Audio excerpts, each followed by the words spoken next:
Como muchos de ustedes saben, estoy en mi último semestre de mis estudios en el seminario para titularme como pastora. No estoy contando, pero me graduó en 75 días. Gloria a Dios. Para empezar mi prédica, voy a leer un poquito de uno de mis libros. Es de mi clase de ética del semestre pasado. Se llama Santo Tal Vez, Saint Maybe, por Ann Tyler. Tranquilos, es una novela. No va a ser aburrido o complicado, espero. Pero este libro me fascina y quiero compartir un poquito con ustedes. Primero me gustaría darles un resumen del libro para que sepan qué está sucediendo en el parte que voy a leer. Es acerca de un adolescente churrungo, como dicen en El Salvador, adolescente churrungo, de los años 60 viviendo en un pueblo pequeño. El niño se llama Ian. Ian es el menor de 3 hijos. Sus hermanos son muchos más grandes que él. Un día, el hermano mayor de Ian, quien se llama Danny, vino a la casa. Él se ha enamorado de una chica, se llama Lucy. Danny y Lucy se casan y tienen una bebita. Lucy tiene 2 hijos de otro matrimonio, así que hay 3 niños en total. Ian siempre tiene que cuidar a los niños cuando su hermano y cuñada no están en casa. Se convierte en un babysitter. Ian nota que Lucy está actuando raramente. De pronto ella está llegando a casa más tarde de lo normal, vestida con ropa que es obvio que ella no puede permitirse comprar.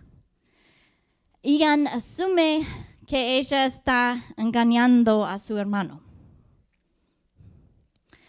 Una noche Ian tiene la ilusión de tener una cita romántica con su novia.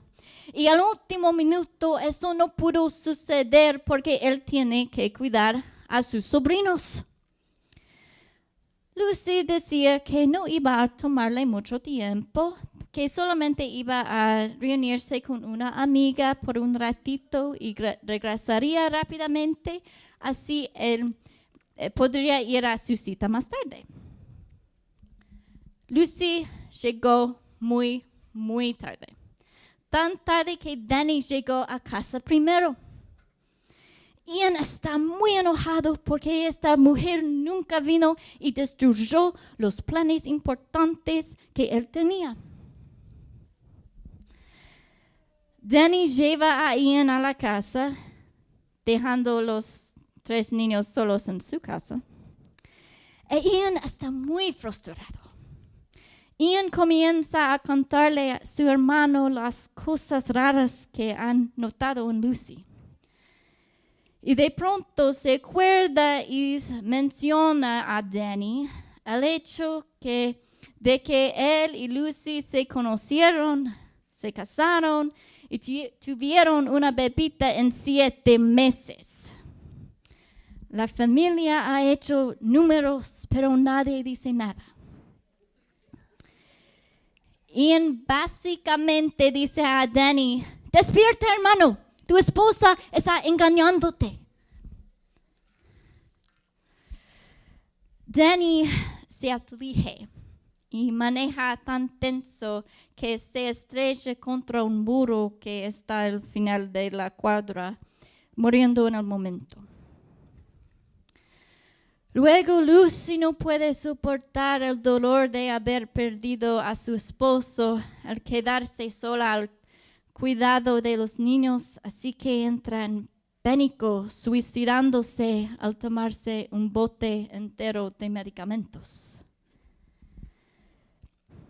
Mientras el tiempo iba pasando, ella no cuenta a nadie de su conversación con Danny.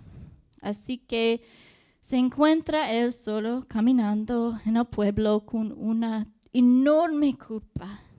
Una noche de miércoles tratando de decidir qué hacer. Mientras camina, encuentra esta iglesia que no parecía iglesia a primera vista, pues estaba localizada en un espacio que anteriormente era una tienda de ropa. La iglesia tiene sillas en lugar de bancos y la gente parecía muy libre. En esa ocasión, teniendo un servicio de oración, Ian decidió ir adentro y echar un vistazo. De pronto, Ian pide oración por perdón. El pastor dice una oración muy pequeña para él y luego es el turno de otra persona. Ian se queda al final del servicio. Y ahora voy a leerles la conversación que tuvieron el pastor y este muchacho Ian.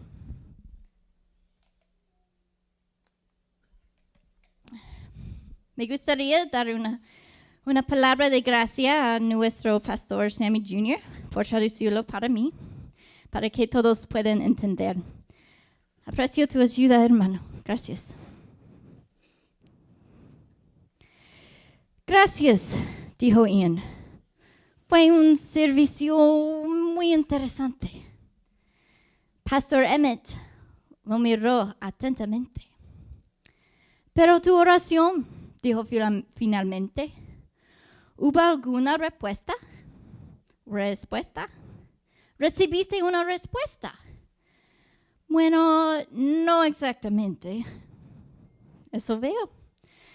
El pastor me dijo, ¿qué era lo que necesitábamos perdonado? Ian no podía creer lo que escuchaba. ¿Esto era legal? ¿Endangando a las oraciones privadas de una persona?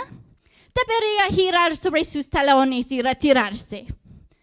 Pero en cambio, su corazón comenzó a martillear, como si estuviera a punto de hacer algo valiente.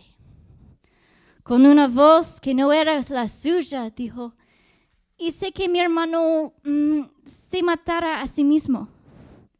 El pastor Emmett lo miró pensativo. Le dije que su esposo lo estaba engañando, dijo Ian apurado.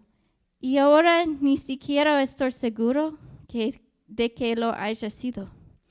Es decir, estoy bastante seguro de que lo hizo en el pasado. Sé que no estaba totalmente mal, pero así que se metió en una pared. Y luego su esposa murió de somníferos. Y creo que se podría decir que yo también causé eso, más o menos. Hizo una pausa, porque Pastor Emmett podría estar en desacuerdo aquí. Realmente la muerte de Lucy fue causada indirectamente por Ian. Y tal vez ni siquiera eso. Puede haber sido accidental. Pero el pastor Emmett solo se mecía desde los talones hasta los pies. Parece que mis padres tendrán que criar los niños, dijo Ian. ¿Había mencionado que había niños? Todo ha sido abandonado por mi madre y no creo que esté dispuesta a hacerlo, ni a ella ni a mi padre. Tampoco creo que no sean iguales después de esto. Mi hermana está ocupada con su propia historia, sus niños, y estoy en la universidad la mayor parte del tiempo. A la luz de los ojos azules del pastor Emmett, que tenía la transparencia limpia de los mármoles que Ian solía llamar gingerales, él comenzó a relajarse. Así que de todos modos, dijo, es por eso por lo que pedí esa oración. Y que haya recibido y sinceramente creo que podría haber funcionado. No es que haya recibido una respuesta en inglés, claro, por supuesto, pero ¿No? ¿Piensas? ¿Crees que estoy perdonado? Claramente no, dijo Pastor Emmett. La boca de Ian se abrió. Al pensé que él entendió mal. ¿No estoy perdonado? Oh, no. Pero pensé que ese era el punto, dijo Ian. Pensé que Dios perdona todo. Lo hace, dijo el pastor Emmett. Pero no puedes simplemente decir, lo siento Dios, porque cualquiera puede hacer eso. Tanto. Tienes que ofrecer reparación concreta y práctica, de acuerdo con las reglas de nuestra iglesia. Pero ¿qué pasa si no hay ninguna reparación? ¿Qué pasa si algo no soluciona nada? Bueno, ahí es donde entra Jesús, por supuesto. Otra palabra con comenzón, Jesús. Ian desvió la mirada. Jesús recuerda cuán difícil puede ser la vida en la tierra, le dijo el pastor Emmett. Él ayuda con lo que no puedes deshacer, pero solo después de que hayas intentado deshacerlo. ¿Intenté cómo? Ian preguntó. ¿Qué haría falta? El pastor Emmett comenzó a recolectar himnarios de los asientos en la silla. Aparentemente estaba tan seguro de la respuesta que ni siquiera tenía que pensar en eso. Bueno, primero tendrás que ver a esos niños, dijo. Está bien, pero verles de qué manera exactamente. Porque criarlos, supongo. Dijo Ian. Pero solo soy una estudiante de primer año. Estoy en Pennsylvania la mayor parte del tiempo. Ian se lo contó. Entonces, tal vez deberías abandonar. ¿Abandonar? Derecha. ¿Salir de la universidad? Derecha. Ian lo miró. Ese es un tipo de prueba, ¿no? Dijo finalmente. El pastor Emmett asintió, sonriendo. Ian se hundió con alivio. Es la prueba de Dios, le dijo el pastor Emmett. Así que Dios quiere saber qué tan lejos irás para deshacer el daño que has hecho. Pero él realmente no me haría seguir adelante con eso.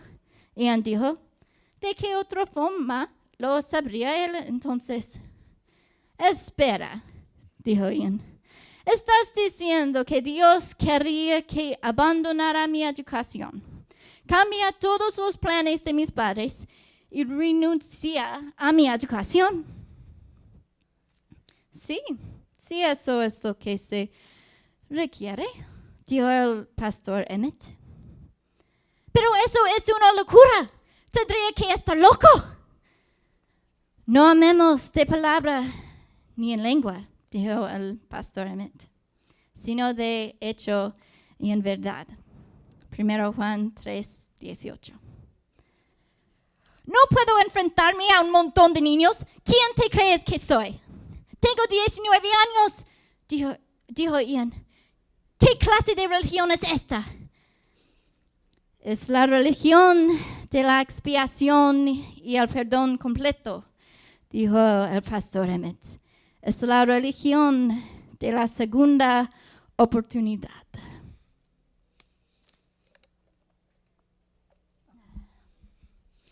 Qué bárbaro es el pastor Emmett, ¿sí? Después de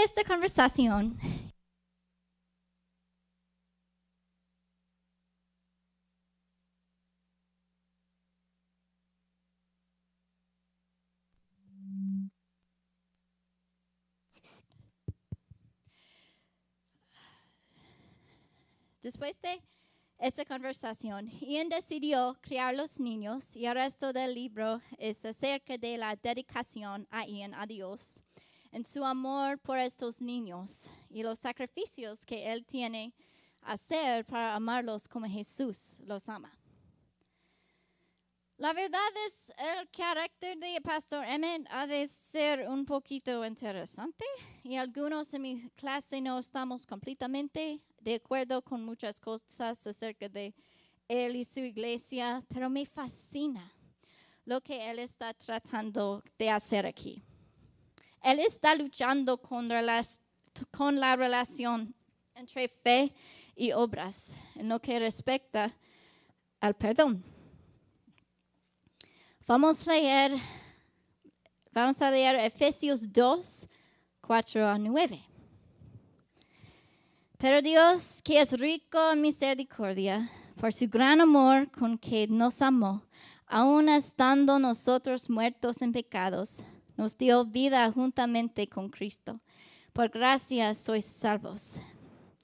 Y juntamente con Él nos resucitó y así mismo nos hizo sentar en los lugares celestiales con Cristo Jesús, para mostrar en los siglos venideros las abundantes riquezas de su gracia y en su bondad para con nosotros en Cristo Jesús.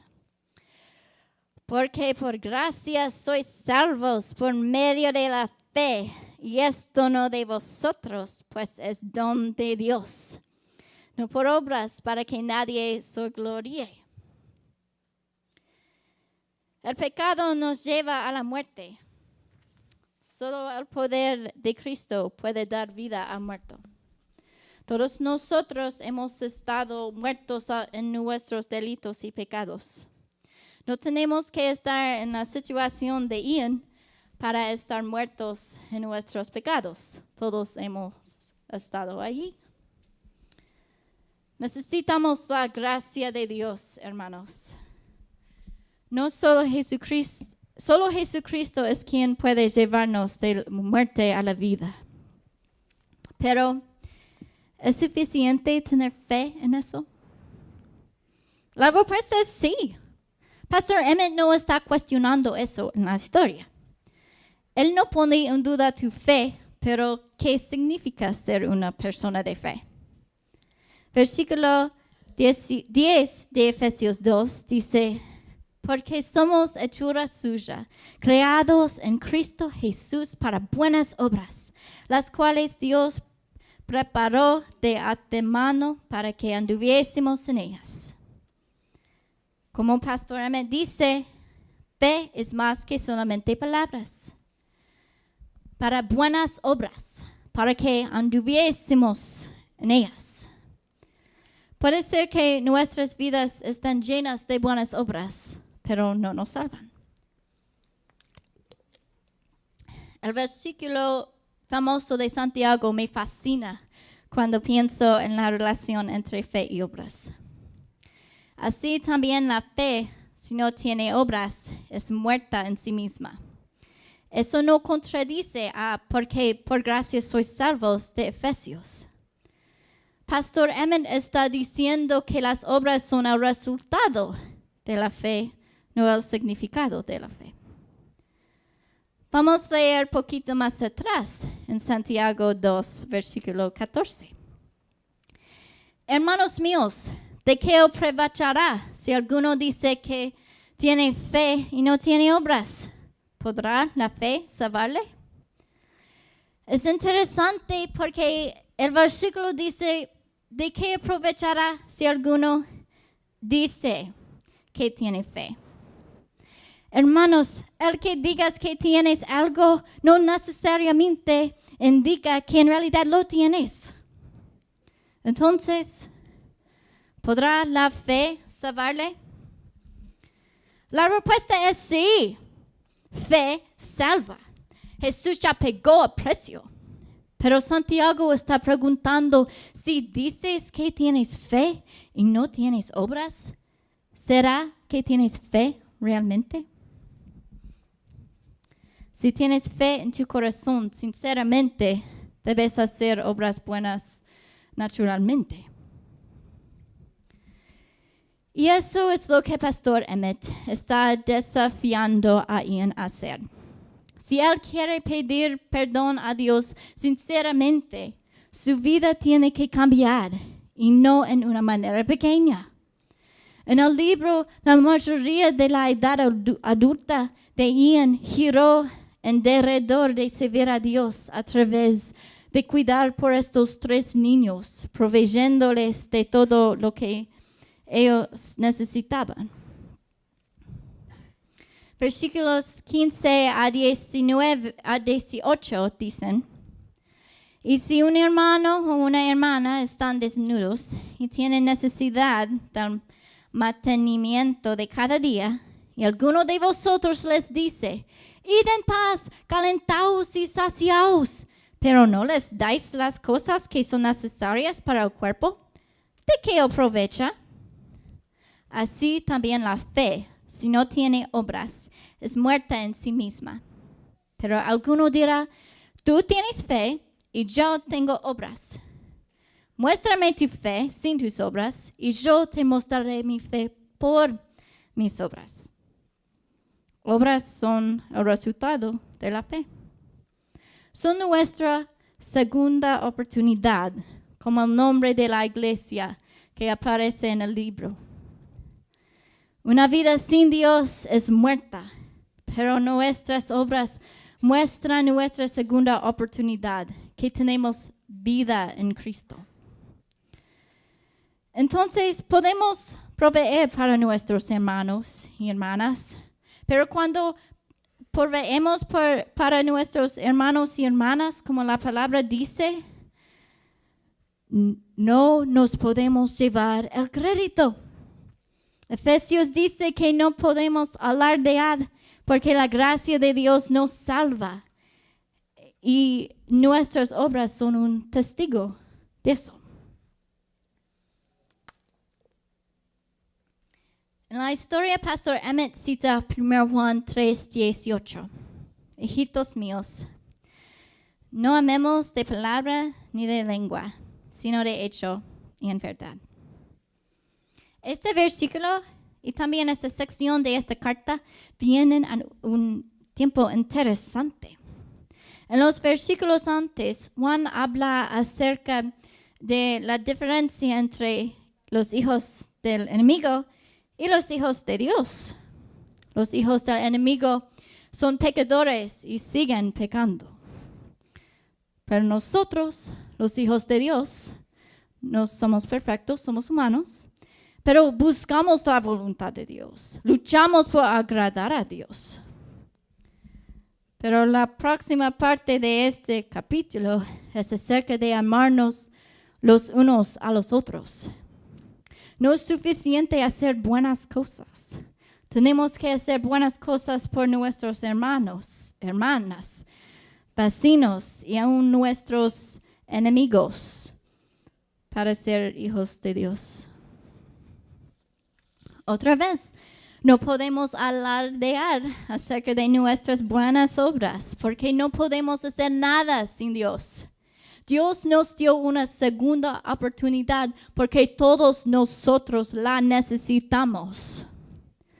Estábamos muertos a nuestros pecados, pero Dios nos da una segunda oportunidad de vivir por su único Hijo Jesucristo. Jesús llevó tu pecado, pero tu pecado quedó muerto. En Jesús resucitó y está vivo. Si no lo has hecho, toma tu segunda oportunidad hoy y escucha esta verdad, que Jesús sufrió y murió por tus pecados y se levantó de entre los muertos venciendo a la muerte. Permítele vivir en ti. Vive tu segunda oportunidad. El fruto de tu decisión va a ser al amar a tu prójimo. Es como el amor de Dios se refleja en nosotros. Pero no siempre es fácil. A veces amar a tu prójimo te lleva a volver atrás y corregir las cosas malas que has hecho porque pudieron haberle causado dolor a esa persona.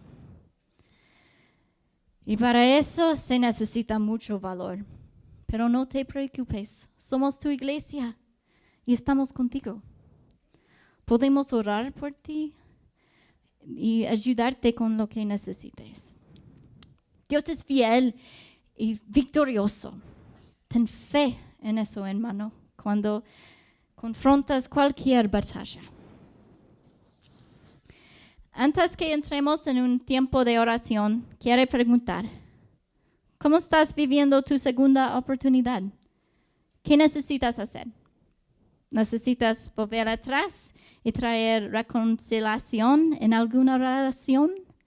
¿Necesitas pedir perdón a alguien? ¿Necesitas perdonar a alguien? ¿Necesitas proponerte a amar a tu prójimo y mostrarle ese amor a la manera de Dios y no la manera tuya?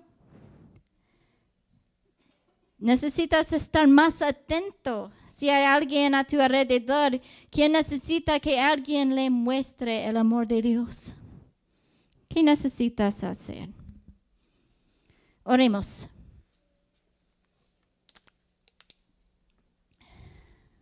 Padre Celestial, gracias por darnos tu único Hijo a morir en la cruz. Sabemos que por amor por nosotros, fueron nuestros pecados que mataron a Jesús. Perdónanos, Señor, perdónanos. Nuestras palabras no son suficientes para hablar de tu misericordia y gracia. Eres perfecto, eres el Rey del cielo y la tierra. Ayer, hoy y para siempre estás vivo. Gracias por nuestra segunda oportunidad de vivir contigo, Señor. Ven y vive en nosotros. Si alguien aquí no ha reconocido tu amor profunda, tócale, Señor. Tócale ahorita. Ven, Espíritu Santo. Ven. Limpia nuestros corazones que podamos vivir como hijos tuyos. Rompe cadenas que el enemigo puso aquí, Señor. Que esas cadenas se rompan y caigan a tus pies. En el nombre de Jesús. En el nombre de Jesús. No hay nadie demasiado lejos de tu amor. Todos podemos tener acceso a tu amor y tu gracia. Llena nuestras almas. Domingo no es solamente un día para alabarte. Es el primero de 7 días para alabarte, Señor. Obra en nuestras vidas y danos sabiduría para saber cómo dirigir nuestras vidas como tú quieres. Cómo dirigir nuestros horarios, finanzas, tiempo, matrimonio, carreras, nuestras familias, Señor. Ayúdanos a centrar todo alrededor de ti. Gracias por tu amor sin fin. Te adoramos y te amamos, Dios, en el nombre poderoso de Jesucristo. Amén. Aquí, gloria a Dios. Gloria a Dios. El equipo de pastores están aquí y el equipo de oración están aquí también. Si necesitas oración o necesitan hablar. Y si no, tengan una semana fantástica y nos vemos la próxima vez. Dios les bendiga.